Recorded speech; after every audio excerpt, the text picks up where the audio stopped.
Assalamualaikum warahmatullahi wabarakatuh.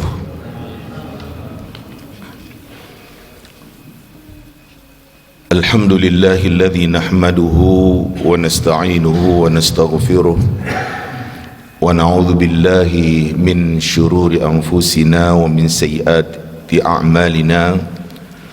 May yahdihillahu fala mudilla lahu wa may yudlil fala hadiyalah.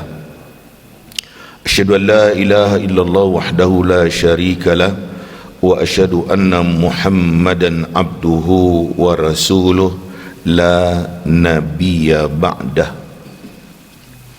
Ibu-ibu, bapak-bapak, para jamaah yang saya muliakan, syukur alhamdulillah kita panjatkan kepada Allah Subhanahu wa taala sampai di subuh hari ini kita masih diberi sehat oleh Allah, masih diberi kekuatan dan kesempatan sehingga kita dapat melaksanakan salat subuh berjamaah. Kemudian kita kaji agama ini untuk lebih meningkatkan pemahaman dan pengertian kita tentang agama, agar kita lebih baik lagi sebagai seorang yang beriman kepada Allah Subhanahu wa taala. Para jamaah yang saya muliakan, pagi hari ini kita akan melihat permasalahan tentang anak-anak yang meninggal kecil sebelum dewasa, bagaimana nasib dan keadaan mereka di hari kiamat nanti. Para jamaah yang saya muliakan, pertama sekali terkait dengan anak-anak orang yang beriman, yang berasal atau berada di tengah keluarga muslim yang beriman kepada Allah. Ibu, bapak, para jamaah yang saya muliakan, anak-anak orang yang beriman yang meninggal kecil belum dewasa, insyaallah mereka itu akan dimasukkan oleh Allah Subhanahu wa taala ke dalam syurga dengan karunia dan rahmat Allah Subhanahu wa taala. Ini berdasarkan ayat Allah Subhanahu wa taala yang tercantum di dalam surat At-Tur pada ayat yang ke-21, potongan ayat yang berbunyi, walladzina amanu wattaba'athum dzurriyyatuhum biiman alhaqna bihim dzurriyyatahum wama alatnahum min amalihim min syai' kullu imri'in bima kasaba rahin. Orang-orang yang beriman dan mereka diikuti oleh anak cucu mereka beriman juga, kami pertemukan mereka dengan anak cucu mereka itu, dan kami tidak kurangi amal mereka sama sekali. Masing-masing orang dengan apa yang dilakukannya akan dimintakan pertanggungjawabannya oleh Allah Subhanahu wa taala.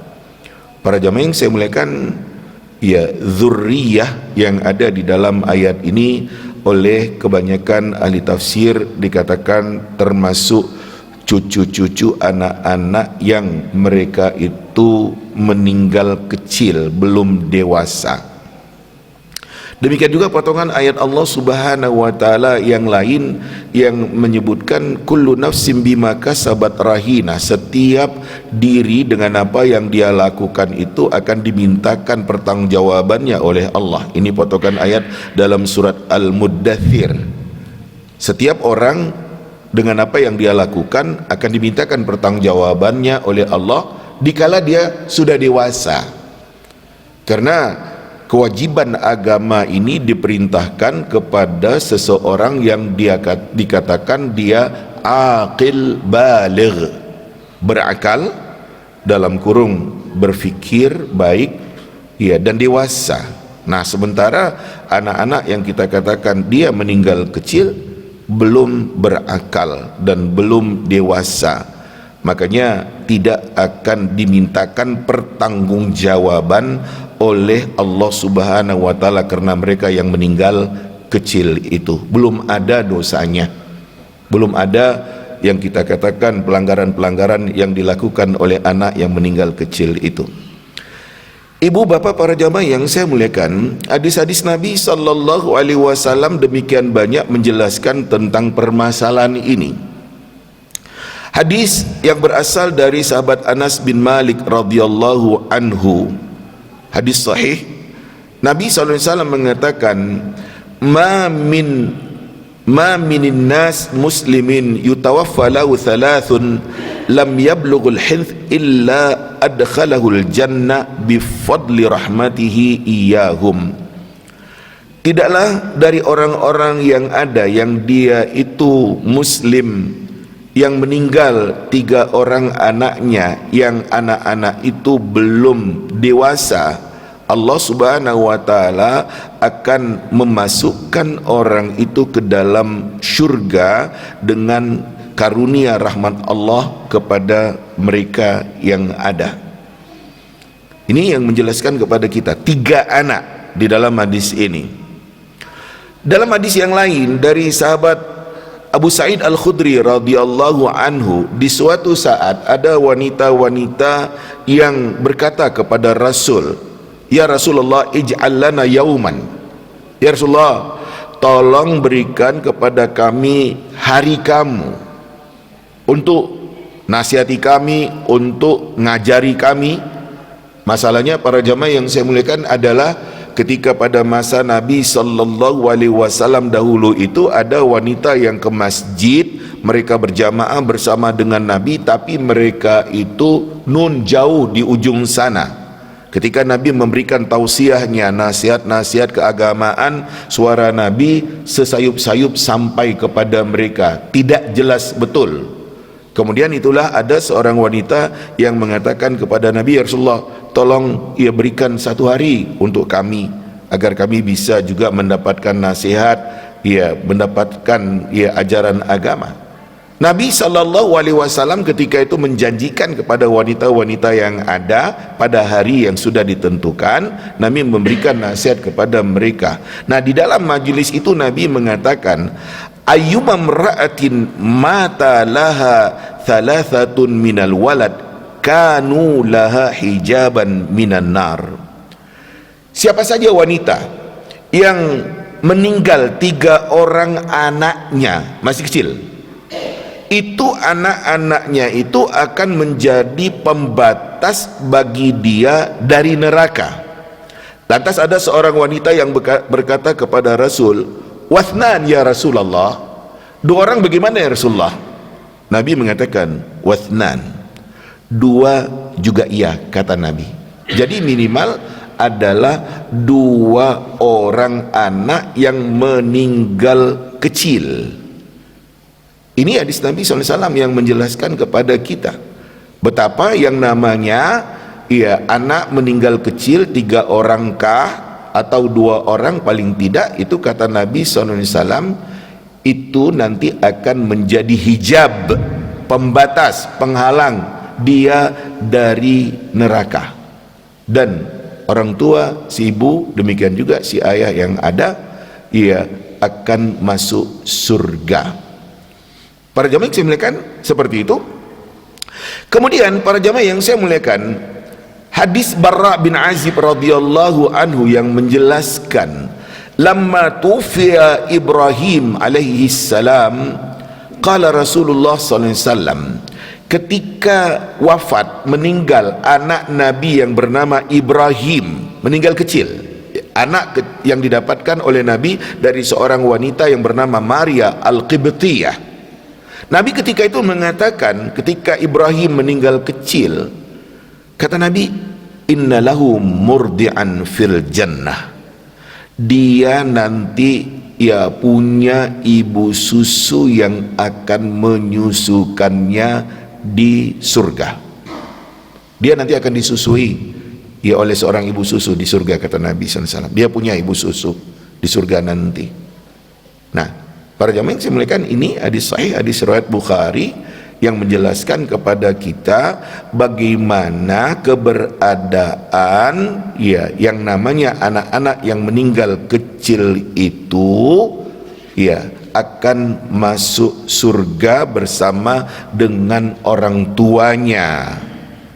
Kalau iya, orang tuanya saja diajaknya untuk masuk surga, apalagi anak-anak yang meninggal kecil itu. Para jamaah yang saya muliakan, demikian dia. Jadi yang namanya anak itu akan mengajak orang tuanya untuk masuk ke dalam surga. Hadis Nabi SAW yang lain menjelaskan, dzararil muslimin fil jannah takfuluhum Ibrahim sallallahu alaihi wasallam. Anak-anak kecil dari kaum muslimin yang ada, yang meninggal kecil waktu di dunia dahulu, mereka masuk surga. Mereka dijaga, dipelihara oleh Nabi Ibrahim. Hadis riwayat Imam Ahmad dari sahabat Abu Hurairah.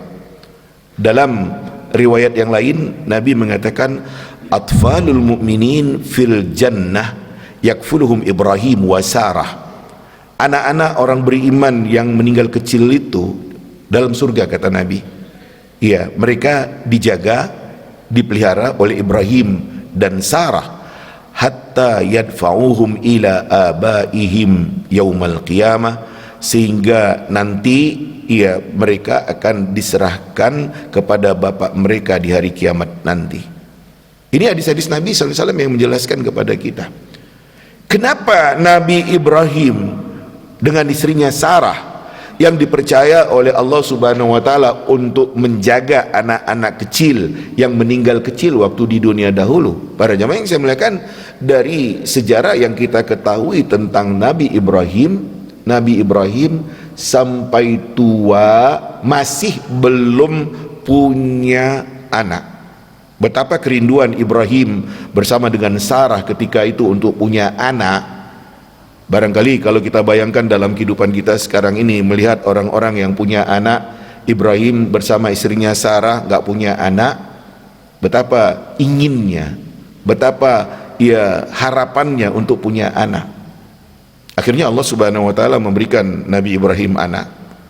Ya, dari Hajar, budak yang dimiliki oleh Sarah, akhirnya Nabi Ibrahim punya anak, yaitu Nabi Ismail. Kemudian Sarah yang sudah tua ternyata hamil juga dan punya anak yang bernama Ishak. Ini, tapi ya itulah, Nabi SAW mengatakan anak-anak orang beriman yang meninggal kecil itu nanti di dalam surga mereka dijaga oleh Ibrahim dan Sarah. Kemudian nanti baru mereka diserahkan kepada ya kedua orang tua mereka. Para jemaah yang saya muliakan, ini dari gambaran hadis Nabi SAW, kebanyakan dari pendapat dari ulama bahwasanya memang anak kaum muslimin itu ketika meninggal dunia masuk surga, bahkan ngajak orang tuanya untuk masuk surga. Anak kecil yang meninggal kecil itu ngajak orang tuanya untuk masuk surga adalah satu bentuk dari bentuk syafaat yang akan didapatkan nanti. Tapi ya kalau kita bicara tentang syafaat, harus ada izin Allah Subhanahu wa taala. Man dzalladzi yashfa'u 'indahu illa biiznih. Tidak ada yang bisa memberikan syafaat di sisi Allah kecuali dengan izin Allah Subhanahu wa taala.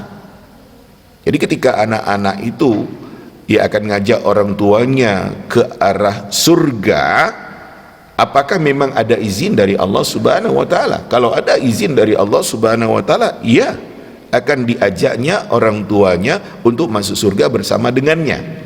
Tapi kalau nggak ada izin dari Allah Subhanahu wa taala, ya nggak akan dapat. Saya selalu contohkan, ayah ibu dari anak-anak itu nggak sholat umpamanya, nggak dengan agama, malah dengan maksiat. Nah bagaimana Allah Subhanahu wa taala akan izinkan orang tua si anak kecil ya untuk ia masuk surga bersama dengan anak-anaknya? Ya enggak akan lah. Jadi para jamaah yang saya muliakan, seperti itu. Jadi Nabi SAW sudah menjelaskan kepada kita bahwasanya iya, anak-anak iya kecil dari kaum muslimin yang meninggal dunia itu nanti akan masuk surga dan akan ngajak orang tuanya untuk masuk surga bersama dengannya. Ini pendapat yang paling banyak, pendapat yang dominan.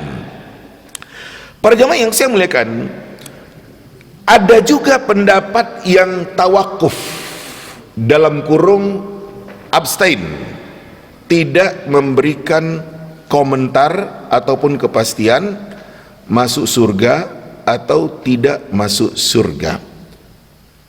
Para jamaah yang saya muliakan, ini dikatakan oleh Imam An-Nawawi. Qala An-Nawawi, kata Imam An-Nawawi rahimahullah, tawaqqafa fihi ba'duhum li hadits Aisyah. Ada sebagian dari ulama yang tawakuf, abstain, no comment tentang permasalahan anak kecil kaum muslimin yang meninggal kecil itu. Ini berdasarkan suatu hadis Nabi yang berasal dari Aisyah radhiyallahu anha, hadis riwayat Muslim. Dijelaskan, tufiya sabiyun minal ansar, ada seorang anak kecil dari orang Ansar yang meninggal dunia.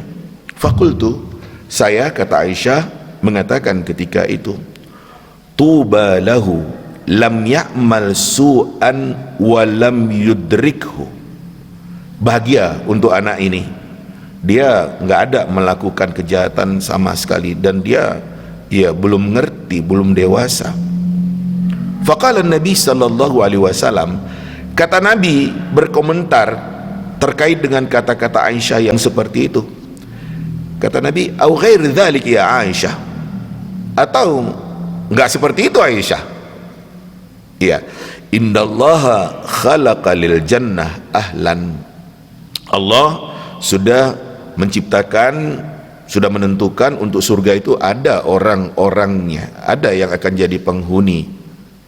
Nah, para jamaah yang saya muliakan, berdasarkan hadis Nabi sallallahu alaihi wasallam ini, sebagian dari ulama mengatakan belum tentu anak kecil yang meninggal kecil itu anak kaum muslimin masuk surga. Ya, buktinya Nabi SAW bilang kepada Aisyah seperti itu ketika Aisyah mengatakan tubalahu lam ya'mal su'an wa lam yudrikhu. Ya, bahagia untuk anak ini, dia belum melakukan suatu kejahatan, suatu dosa, dan dia belum ngerti. Ya, dia belum dewasa. Apa memang seperti itu? Kata Nabi kepada Aisyah. Jangan-jangan bukan, jangan-jangan enggak. Nah, berdasarkan hadis yang ada ini, para jamaah yang saya muliakan, sebagian daripada ulama abstain, tidak berkomentar. Tapi pendapat yang paling banyak adalah memang anak-anak kaum muslimin yang meninggal kecil itu akan masuk surga dan akan mengajak orang tuanya untuk masuk surga bersama dengannya. Para jamaah yang saya muliakan, penulis kitab ini, Dr. Umar Sulaiman Al-Ashqar, memberikan penjelasan. Katanya, saya berkomentar, la'alla as-sawab anna al-hadith yushir ila annahu la yajuz an najzim li wahidin bi'aini annahu min ahli al-jannah. Saya katakan, mudah-mudahan yang benar bahwasanya hadis itu memberikan isyarat bahwasanya nggak boleh kita memastikan seseorang itu pasti dia jadi orang surga. Wa in kunna nashhadu lahum mutlaqan bil jannah, kendati pun kita memberikan kesaksian untuk mereka secara mutlak memang iya mereka itu masuk surga. Tapi ya permasalahannya adalah nggak boleh kita memastikan dia masuk surga. Memastikan itu yang enggak, kendati pun kita bersaksi secara mutlak memang iya, secara umum memang iya.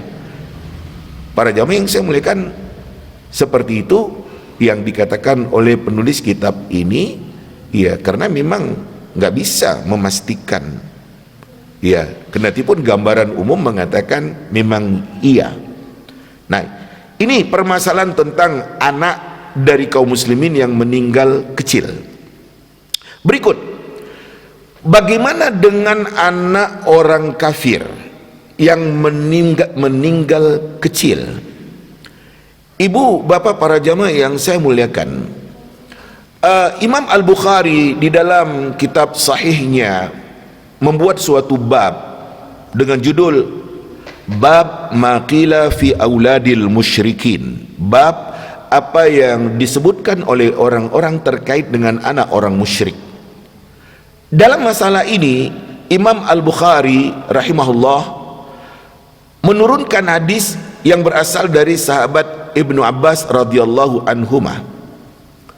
Su'ila Rasulullah sallallahu alaihi wasallam an auladil musyrikin.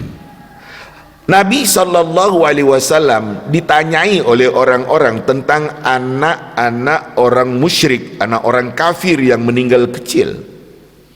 Faqal, kata Nabi sallallahu alaihi wasallam, Allahu idh khalaqahum a'lam bima kanu amilin. Allah ketika menciptakan anak-anak itu, Allah paling tahu apa yang akan mereka lakukan di dalam kehidupan ini. Kemudian hadis dari sahabat Abu Hurairah radhiyallahu anhu yang menyebutkan, su'ilan Nabi sallallahu alaihi wasallam an dzararil musyrikin.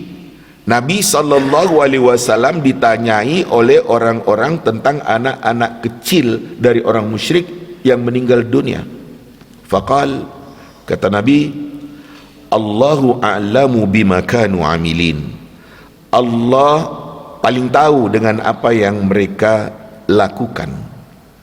Para jamaah yang saya muliakan, seperti itu yang diturunkan oleh Imam Al-Bukhari terhadap gambaran anak-anak dari orang musyrik yang meninggal dunia kecil. Allah Maha tahu apa yang mereka lakukan. Ketika Allah Subhanahu wa taala menciptakan mereka, Allah tahu apa yang mereka lakukan di dalam kehidupan ini. Para jemaah yang saya muliakan, seperti itu. Nah, berdasarkan hadis Nabi sallallahu alaihi wasallam secara umum, kullu mauludin yuladu 'alal fitrah fa abawahu yuhawidani aw yunassirani aw yumajjisani. Setiap anak terlahir fitrah, suci. Kedua orang tuanya yang membuat anaknya menjadi Yahudi atau Nasrani atau menjadi Majusi. Para jemaah yang saya muliakan, ketika anak-anak itu belum mengerti, belum faham, meninggal, lah kan anak-anak itu dikategorikan meninggal dalam keadaan fitrah, dalam keadaan suci. Nah, kalau anak-anak itu dikatakan dalam keadaan fitrah suci, tentu mereka juga akan masuk surga. Ini mereka kan belum ngerti, belum tahu. Dan Allah Subhanahu wa taala terhadap seperti anak-anak yang ada yang belum ngerti itu, mereka kan belum sama sekali faham dengan apa yang ada terkait dengan agama ini. Jadi menurut pendapat pertama yang mengatakan tentang anak orang musyrik ini, mereka juga masuk surga. Para jemaah yang saya muliakan, seperti itu. Ada hadis yang lain yang terkait dengan permasalahan ini. Kata Nabi SAW, ammal wildan alladzina haulahu fakullu mauludin yuladu 'alal fitrah. Anak-anak yang ada di sekitar mereka itu, anak-anak itu kan anak yang terlahir fitrah, suci. Faqala ba'dul muslimin, kata sebagian dari kaum muslimin kepada Nabi, wa auladul musyrikin ya Rasulullah. Anak orang-orang musyrik bagaimana ya Rasulullah? Kata Nabi, wa auladul musyrikin. Anak orang musyrik juga iya, anak orang kafir juga iya, kata Nabi sallallahu alaihi wasallam. Karena terlahir fitrah itu. Seperti itu. Hadis yang lain dari Khansa binti Muawiyah bin Suraim, dari bibinya, katanya, saya pernah mengatakan, ya Rasulullah, man fil jannah? Ya Rasulullah, siapa yang masuk surga? Kata Nabi, an-nabiyyu fil jannah. Nabi masuk surga. Wa syahid fil jannah. Orang yang tewas syahid juga masuk surga. Wal maulud fil jannah. Anak kecil yang belum dewasa juga masuk surga. Ini hadis ini tingkatnya hasan, yang terakhir ini. Nah, ini pendapat yang mengatakan bahwasanya anak orang musyrik juga akan masuk surga karena mereka yang belum mengerti, karena mereka yang suci.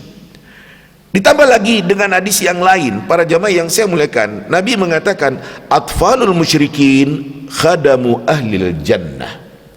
Anak-anak orang musyrik itu akan menjadi pelayan atau pembantu bagi orang-orang surga. Syekh Nasruddin Al-Albani terkait dengan hadis ini mengatakan ini hadis sahih.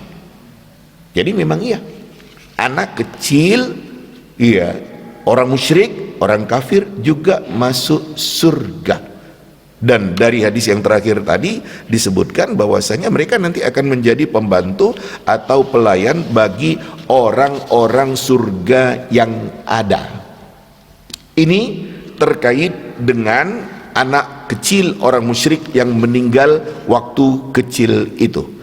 Ibu-ibu, bapak-bapak, para jamaah yang saya muliakan, pendapat yang lain mengatakan anak-anak kecil itu nanti akan diuji dahulu, ya, apakah berhak untuk mendapatkan surga atau tidak, ya. Jadi para jamaah yang saya muliakan, akan diuji oleh Allah Subhanahu wa taala dahulu apakah dia anak kecil orang musyrik yang meninggal waktu kecil itu akan masuk surga atau tidak masuk surga. Para jemaah yang saya muliakan, di dalam hadis Nabi sallallahu alaihi wasallam kita mendapatkan ada orang-orang yang nanti komplain dalam tanda dua petik, ya, kepada Allah Subhanahu wa taala, ya, yang mereka itu akan mempertanyakan kepada Allah Subhanahu wa taala tentang nasib diri mereka.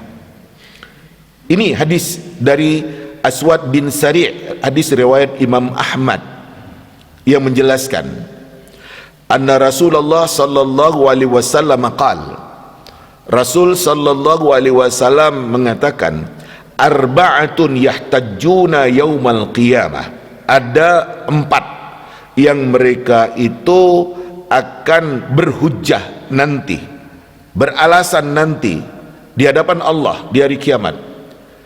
Pertama, rajulun asam la yasma'u syai'an, seorang yang tuli, gak bisa dengar sama sekali. Yang kedua, rajulun ahmak, seorang yang tolol, gak bisa mikir, seperti idiot umpamanya. Yang ketiga, rajulun haram, lelaki, orang yang sudah tua bangka. Dan yang keempat, rajulun mata fi fatrah, seseorang yang meninggal pada masa belum adanya Rasul. Fa'amal asam fayaqul, yang tuli itu bilang kepada Allah, Rabb, qad ja'a al-Islam wa ma asma'u syai'an. Ya Allah, ya Tuhanku, Islam memang sudah datang, tapi saya nggak bisa dengar sama sekali, nggak tahu saya. Wa amal ahmaq fayaqul, yang tolol itu mengatakan, Rabb, qad ja'a al-Islam was-sibyan yahzifuni bil ba'r. Ya Allah, ya Tuhanku, Islam memang sudah datang, tapi anak-anak itu karena saya nggak ngerti, memang tolol kata orang-orang, mereka itu malah melempari saya dengan kotoran. Wa amal haram fayaqul, yang tua bangka mengatakan, laqad ja'a al-Islam wa ma aqilu syai'an. Islam memang sudah datang, tapi saya nggak bisa ngerti sama sekali. Wa amal ladzi mata fil fatrah, adapun orang yang meninggal pada waktu belum adanya Rasul, dia mengatakan, Rabb, atani laka rasul. Ya Allah, memang sudah datang Rasul. Fayakhudhu mawathiqahum liyuti'annahu. Ya, kemudian Allah Subhanahu wa taala mengambil perjanjian dari orang-orang yang ada itu untuk mereka itu patuh. Allah terima komplain dari 4 orang yang ada itu, kata Allah, oke. Tapi kemudian Allah Subhanahu wa taala ngambil perjanjian. Kalian ngaku aku Tuhan? Iya. Mau patuh kepadaku, mau taat kepadaku? Iya. Mereka mengatakan mau, taat. Fayursalu ilaihim anidkhulun nar. Kemudian mereka itu dikirim ke arah neraka. Tuh neraka, masuk kalian ke dalam neraka itu. Para jamaah yang saya muliakan gak berani masuk neraka. Nah, kemudian Nabi SAW mengatakan, fawalladhi nafsu Muhammad biyadi lau dakhaluha lakanat alaihim bardan wassalaman. Demi yang diri Muhammad ada di tangannya, kalau sekiranya mereka masuk ke dalam neraka itu, sungguh mereka akan mendapatkan neraka itu dingin dan mensejahterakan mereka. Para jamaah yang saya muliakan, seperti itu. Ini yang dimaksud orang-orang diuji di hari kiamat nanti karena komplain kepada Allah, termasuk anak kecil yang meninggal, anak-anak orang musyrik itu diuji oleh Allah Subhanahu wa ta'ala. Mau patuh gak kepadaku? Mereka mengatakan mau patuh. Ayo ke sana, masuk kalian ke dalam neraka itu. Enggak berani. Para jemaah yang saya muliakan, enggak berani. Iya. Padahal kalau sekiranya mereka itu mau masuk neraka seperti yang diperintahkan oleh Allah Subhanahu wa ta'ala, neraka itu tidak panas membakar, tapi akan dingin dan mensejahterakan, seperti yang pernah dilakukan oleh Allah terhadap Nabi Ibrahim. Para jamaah yang saya muliakan, inilah dari hadis yang menjelaskan kepada kita bahwasanya yang namanya ya orang-orang yang komplain kepada Nabi Sallallahu Alaihi Wasallam, termasuk anak kecil orang musyrik yang meninggal, anak orang kafir yang meninggal, diuji oleh Allah Subhanahu Wa Taala apakah ia berhak mendapatkan surga atau tidak. Yaitu tadi hadis Nabi Sallallahu Alaihi Wasallam yang menjelaskan kepada kita. Ibu bapak para jamaah yang saya muliakan, memang ini menjadi permasalahan yang dibicarakan, ya, yang dipertanyakan oleh orang-orang kepada Rasul Sallallahu Alaihi Wasallam. Para jamaah yang saya muliakan, hadis yang lain yang menjelaskan permasalahan ini dijelaskan oleh sahabat Thauban radhiyallahu anhu, betapa Nabi SAW mengatakan, idza kana yaumul qiyamah jaa ahlul jahiliyah yahmiluna auzarahum ala zuhurihim. Di hari kiamat nanti orang-orang jahiliyah mereka datang membawa dosa mereka di atas punggung mereka. Fayas'aluhum rabbuhum, Allah tanya kepada mereka, mereka mengatakan, menjawab, Rabbana lam tursil ilaina rasulan walam yatina laka amrun. Ya Allah, ya Tuhan kami, kalau waktu kami hidup nggak ada ngirim rasul kepada kami dan nggak ada datang kepada kami perintah engkau. Walau arsalta ilaina rasulan lakunna atwa ibadik, kalau sekiranya kau kirim rasul kepada kami, tentu kami menjadi hambamu yang paling taat. Kata Allah kepada mereka, ara'aitum in amartukum bi amrin tuti'uni, bagaimana menurut kalian kalau kusuruh kalian dengan suatu perintah, mau patuh? Kata orang-orang itu, na'am, ya, ya. Kemudian Allah Subhanahu wa ta'ala perintahkan agar mereka menuju ke arah neraka jahanam untuk masuk ke dalam neraka. Tapi ketika mereka mendekat ke arah neraka, mereka ketakutan melihat gejolak neraka yang ada. Kemudian mereka kembali kepada Allah mengatakan, Rabbana akhrijna au ajirna minha, ya Allah tolong kami dikeluarkan, jangan kami masuk neraka, atau lindungi kami dari neraka itu. Kata Allah, alam taz'umu anni in amartukum bi amrin tuti'uni, ya, bukankah kalian tadi bilang kalau kusuruh kalian akan patuh? Allah Subhanahu wa ta'ala mengatakan seperti demikian. Para jamaah yang saya muliakan, ketika ketika mereka itu tidak mau kepada Allah, tidak mau patuh dan taat kepada Allah Subhanahu wa taala karena takut dengan gejolak neraka, yang mereka katakan Rabbana faraqna minha, ya Allah kami takut dengan neraka yang bergejolak itu, wala nastati an nadkhula, kami enggak berani masuk ke dalam neraka itu. Beralasan seperti itu. Tadi katanya mau patuh, ternyata enggak berani, takut. Akhirnya Allah Subhanahu wa taala mengatakan udkhuluha dakhirin, masuk kalian ke dalam neraka itu dalam keadaan terhina. Tadi katanya mau patuh, ternyata ketika disuruh ke arah neraka takut dan balik. Akhirnya Allah katakan masuk kalian ke dalam neraka, karena ternyata mereka itu tidak mau patuh kepada Allah Subhanahu wa taala. Itu tadi, iya, kata Nabi, lau dakhaluha awwala marrah kanat alaihim bardan wa salaman. Kalau sekiranya mereka itu di awal tadi masuk, ya karena katanya mau patuh kepada Allah, mereka akan dapatkan yang namanya neraka itu dingin dan mensejahterakan. Nah, ini dia permasalahan itu. Jadi para jamaah yang saya muliakan, kendati pun ya masih berlanjut ya dari perbincangan ulama, dua pendapat ini yang dominan. Pertama mengatakan anak orang musyrik yang meninggal kecil masuk surga. Yang kedua mengatakan diuji dulu, nggak bisa langsung masuk surga, karena memang nanti di hari kiamat itu Allah Subhanahu wa taala akan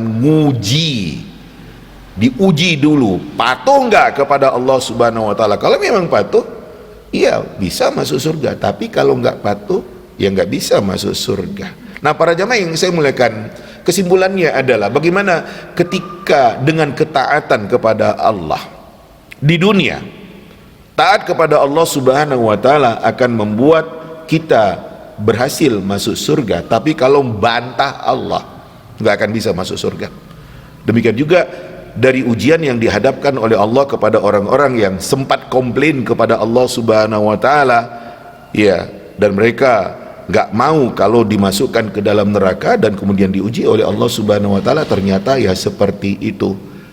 Ya, inilah poin permasalahannya, kendati pun masih lanjut dari perbincangan ulama terkait dengan masalah ini.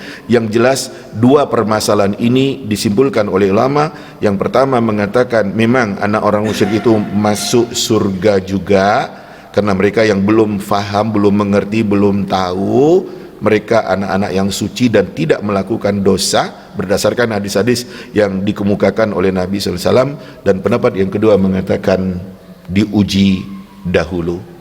Ibu bapak para jamaah yang saya muliakan, inilah permasalahan yang terkait dengan anak orang beriman, insya Allah berdasarkan hadis yang sangat banyak masuk surga, bahkan ngajak orang tuanya masuk surga. Sementara anak orang kafir, pendapat pertama mengatakan masuk surga, pendapat kedua nanti dulu, diuji dahulu oleh Allah Subhanahu wa taala.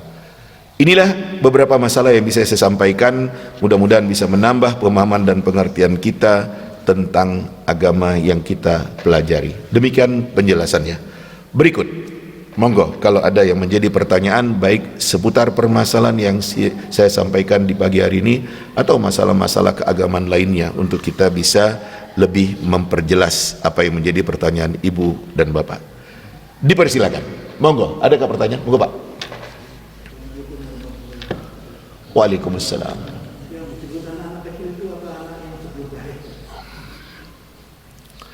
Jawabnya iya.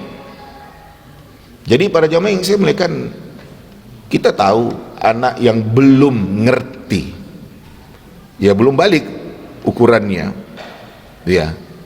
Jadi belum tahu dia, belum ngerti. Memang iya. Karena ya anak kecil, kita katakan anak kecil yang belum balik, yang masih kanak-kanak itu, dia kan dengan orang tuanya. Ketika diajak ya ke gereja, dia ikut bersama dengan orang tuanya. Tapi kan dia belum tahu apa yang ada di dalam agama itu. Jadi memang anak kecil yang belum mengerti, belum tahu, belum faham. Dalam kurung secara umum dikatakan ya belum dewasa. Karena kewajiban agama ini dibebankan oleh Allah kepada orang yang aqil baligh. Aqil berakal, sudah ngerti. Baligh dewasa. Itu ukuran kewajiban agama yang diperintahkan. Sementara mereka anak-anak yang belum mengerti. Sama saja apakah anak orang Islam atau anak orang yang bukan Islam. Demikian tentang pertanyaan yang dikemukakan. Lanjut, pertanyaan lain. Silakan. Hah? Monggo. Monggo Pak. Silakan Pak. Waalaikumsalam warahmatullahi wabarakatuh. Kalau kita hidup di zaman saat ini, penyebaran informasi, penyebaran agama itu mungkin sudah menjangkau sampai ke pelosok. Ya. Bagaimana halnya kira-kira 100 tahun yang lalu? Ya. Kehidupan manusia yang di perjalanan, kalau Sumatera ada suku Kubu, ada suku Mentawai, mungkin di India, di Kalimantan seperti itu, yang tak pernah terjangkau sama sekali dengan ajaran Islam. Bagaimana halnya nanti di akhirat yang pada saat dia hidup tentunya menurut nenek moyangnya ya pohon disembah, Ya. air dicurah, matahari bergerak. Terima kasih. Assalamualaikum warahmatullahi. Ya. Para jemaah yang saya muliakan, poin permasalahan terkait dengan yang dikemukakan itu adalah ketika belum datangnya Rasul, belum sampainya Rasul. Kalau di dalam masalah keagamaan adalah orang-orang yang belum sampai Rasul atau belum tahu mereka adanya Rasul. Itu yang di dalam kajian yang dibahas oleh para ulama. Nah, sementara di dalam kehidupan kita yang tadi dicontohkan ya sekitar 100 tahun yang lalu, orang-orang yang nun di pedalaman sana belum terjangkau ya oleh kaum muslimin, atau mereka belum tahulah sama sekali tentang Islam. Jadi para jamaah yang kan mereka ya apa adanya dengan ketuhanan. Perasaan bertuhan ada pada setiap manusia. Perasaan bertuhan ada pada setiap manusia. Nah, apa yang mereka dapatkan dari nenek moyang mereka, kemudian mereka lakukan dalam rangka untuk beribadah kepada Tuhan. Ya nyembah berhala, ya nyembah pohon, apa namanya. Baru ada kejelasan benar atau tidak benar ketika datang Rasul. Seperti orang-orang Arab, ya orang-orang Arab yang mereka itu sebelum kedatangan Nabi SAW jauh yang mereka dengan berhala. Nah kemudian ketika datang Rasul nggak ada alasan lagi, harus beriman kepada Rasul. Nah seperti itu. Nah para jemaah yang dimuliakan terkait dengan orang-orang yang kita katakan mereka orang yang nggak ngerti sama sekali, nggak faham tentang agama, dan mereka beragama ya apa adanya. Saya terkait dengan orang-orang yang seperti itu cenderung nanti seperti kasus orang jahiliyah yang ngadu kepada Allah Subhanahu wa taala karena memang belum ada Rasul. Ya diuji dahulu oleh Allah Subhanahu wa taala. Mereka kan akan beralasan nggak sampai kepada kami agama Islam itu. Belum ada yang datang kepada kami menjelaskan Islam itu. Akhirnya kami ya apa adanya. Oke. Nah kemudian ini yang dikatakan tadi, mereka diuji oleh Allah. Oke. Ya, alasan diterima. Ya, seperti itu. Ya, poin diuji, Allah kan ngambil perjanjian dari orang-orang yang komplain kepada Allah. Mau patuh kepadaku? Mau ngaku aku Allah, Tuhan. Ngaku. Oke. Mau ya? Sekarang pergi kamu ke arah neraka sana. Masuk. Nggak berani. Nggak berani. Lah kalau sekiranya dia mau patuh, tadi katanya mau patuh. Kalau sekiranya dia patuh, kata Nabi, neraka itu nggak panas, nggak membakar. Jadi itulah permasalahan yang dikemukakan, dan ini kecenderungan dari ulama-ulama Ahlussunnah bagi mereka-mereka yang dikatakan mereka itu beralasan nggak sampainya agama. Termasuk juga seperti anak-anak kecil yang meninggal itu nggak ngerti. Ya diuji dahulu oleh Allah Subhanahu wa taala. Dan Allah Subhanahu wa taala sudah tahu siapa orang yang akan masuk surga dan siapa yang akan masuk neraka, karena memang sudah ada di dalam keputusan Allah. Tapi demi untuk menegakkan keadilan, Allah terima alasan orang-orang yang ada, tapi kemudian Allah uji. Nah, ketika mau patuh, ya dia akan masuk surga. Tapi kalau dia nggak mau patuh, ya dia akan masuk neraka. Nah, Allah Subhanahu wa taala ya seperti itu. Dan seperti itulah permasalahan yang dikemukakan dalam dua pendapat yang dominan yang saya katakan tadi itu. Ya kalau beralasan oke, diuji dahulu oleh Allah Subhanahu wa taala. Saya menyimpulkan baik gambaran orang-orang yang dikatakan nggak sampai agama, nggak ngerti, nggak tahu umpamanya, demikian juga dengan kita-kita yang ada. Saya selalu katakan, sudahlah, kalau kata Allah, kata Rasul, patuhlah, taatlah, nggak usah bantah, kendati pun itu tidak masuk di akal kamu. Saya bilang gitu, karena nasnya jelas, ada ayat jelas mengatakan, ya hadis Nabi jelas mengatakan, sudahlah, terimalah itu. Kalau itu berdasarkan ayat, itu berdasarkan hadis Nabi yang kamu mengatakan gak masuk di akal, kendati pun gak masuk di akal kamu. Saya katakan seperti demikian. Saya selalu contohkan bagaimana perilaku sahabat terhadap Nabi Sallallahu Alaihi Wasallam. Keringat Nabi diperebutkan sahabat, dahak Nabi diperebutkan oleh sahabat, rambut Nabi ketika Nabi cukur diperebutkan oleh sahabat. Kok bisa? Lah itulah dia, ada suatu kelebihan, kemuliaan yang diberikan oleh Allah kepada Rasul Sallallahu Alaihi Wasallam. Otak kamu mengatakan, masa sih dahak Nabi diperebutkan? Gak masuk di akal. Dasar terkait permasalahan itu hadisnya sahih. Kendati pun otak kamu belum jangkau, terimalah. Saya garis bawahi seperti itu. Udahlah, kita ini otak kita terbatas. Selama ada ayat yang menjelaskan, selama hadis Nabi, hadis sahih menjelaskan, terima itu. Kendati pun otak kita rasanya kok enggak ya, buang gitu. Karena memang ini ayatnya, ini hadis Nabi Sallallahu Alaihi Wasallam. Jadi ya seperti itu. Jadi kepatuhan yang mutlak, ketaatan, ketundukan yang betul-betul 100%, gak ada kurangnya sama sekali. Karena tidak pernah meragukan terkait dengan agama ini. Seperti itulah permasalahan. Jadi saya tarik kesimpulan dari gambaran yang kita kaji ini, udahlah, patuh aja lah kepada Allah Subhanahu wa taala, manutlah. Kendati pun yang diperintahkan itu, ya kata kamu nggak masuk di akal, atau kamu menilai ya negatif terkait dengan keputusan Allah Subhanahu wa taala, jangan kamu bantah. Karena itu sudah ditetapkan oleh Allah dan Allah Maha tahu, dan situ juga ya sudah dikatakan oleh Rasul, ya sudah patuh aja.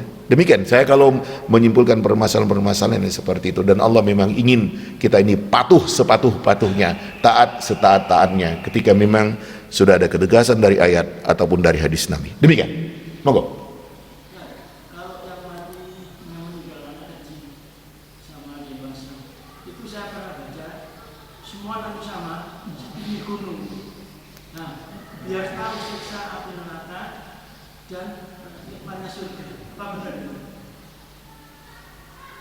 Setinggi gunung, apanya setinggi gunung? Badan kita. Hadis Nabi yang menjelaskan kepada kita, para jamaah yang saya muliakan, orang-orang yang masuk neraka tubuhnya digelembungkan oleh Allah Subhanahu wa taala. Ini poinnya. Orang yang masuk neraka, orang kafir, dalam penjelasan sebagian ulama mengatakan juga siapapun yang masuk neraka, tubuhnya digelembungkan oleh Allah Subhanahu wa taala. Kenapa digelembungkan, dibesarkan?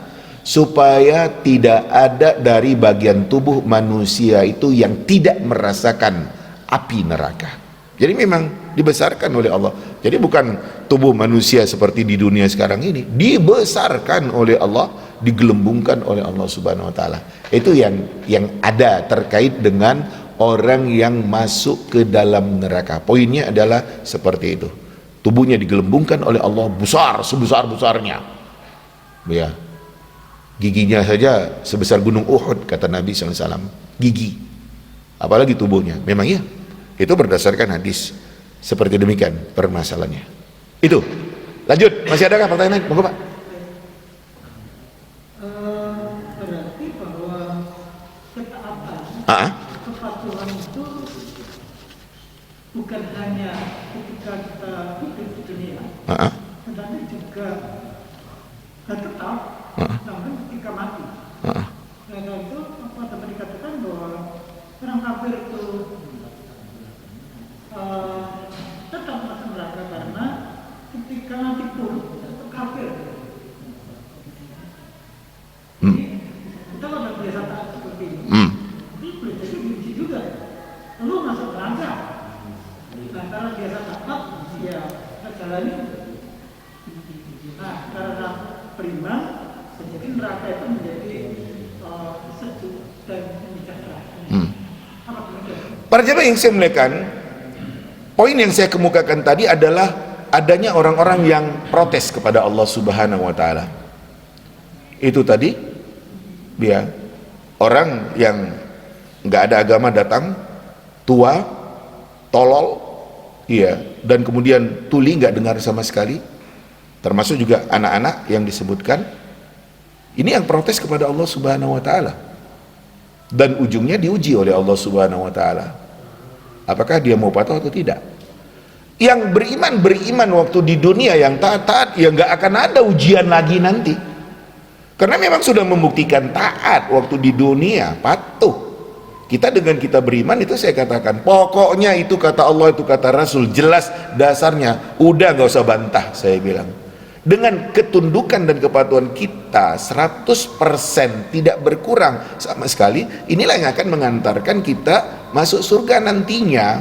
Jadi nanti nggak ada lagi ujian-ujian untuk orang-orang yang beriman, karena sudah mempunyai catatan yang jelas. Iya, karena memang semuanya kan sudah dicatatkan.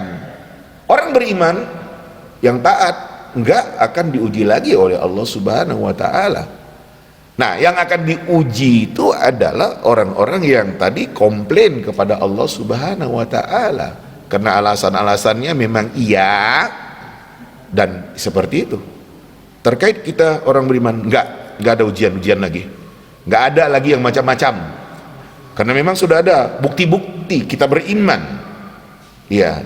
Para jamaah yang saya muliakan, bukti-bukti itu ada. Catatan amal. Malaikat juga bilang, anggota tubuh kita juga akan memberikan kesaksian. Rasul yang kita imani juga akan ngakui kita sebagai umatnya, kendati pun kita nggak pernah ketemu dengan Rasulullah. Ada tanda pada diri kita dari bekas wudhu, ya, yang kita, ya, anggota tubuh kita bercahaya seperti itu. Demikian juga dari wajah yang mengeluarkan cahaya. Dan ketika nanti di akhirat kepada kita diberikan catatan amal dengan tangan kanan, waktu menjalani sirat punya cahaya yang demikian sangat terang. Jadi nggak akan ada ujian-ujian lagi untuk orang yang dikatakan orang beriman. Tapi bagi orang-orang yang komplain, memang akan ada ujian dari Allah Subhanahu wa taala. Itu tadi poinnya. Mau patuh? Ngaku aku sebagai Tuhan. Iya, kata mereka. Oke, masuk kamu ke dalam neraka sana. Nggak berani.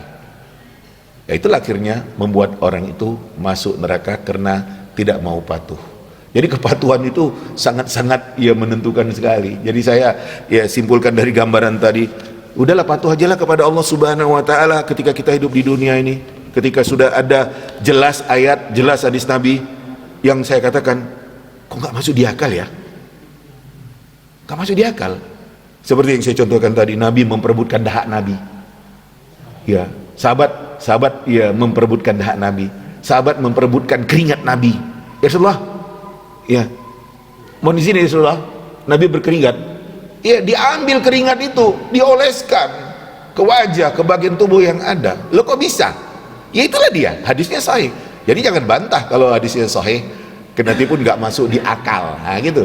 Jadi saya tarik kesimpulan kepatuhan yang mutlak, ketaatan yang mutlak 100%. Ini yang akan menentukan kita bisa masuk surga. Makanya ketika kita di dunia sekarang ini, ayolah kita taat dan patuh kepada Allah. Gak usah bantah. Itu perintah, jelas ayatnya, jelas hadis Nabi. Gak usah bantah. Itu larangan, jelas ayatnya, jelas hadis Nabi. Itu ketentuan hukum, jelas ayatnya, jelas hadis Nabi. Gak usah bantah. Otak kamu itu, hei manusia, demikian kecil, demikian terbatas, sementara Allah demikian luas. Inilah yang harus sama-sama kita perhatikan di dalam kehidupan kita. Sementara ya nanti di akhirat ternyata ada yang seperti itu, orang yang diuji oleh Allah karena komplain kepada Allah. Yang patuh, yang taat, ya masuk surga. Yang nggak patuh, ya nggak bisa masuk surga. Itu aja dulu para jamaah yang saya muliakan, beberapa poin dari kajian kita di pagi hari ini. Mudah-mudahan bisa menambah pemahaman dan pengertian kita tentang masalah-masalah agama yang kita pelajari. Demikian uraiannya. Wassalamualaikum warahmatullahi wabarakatuh.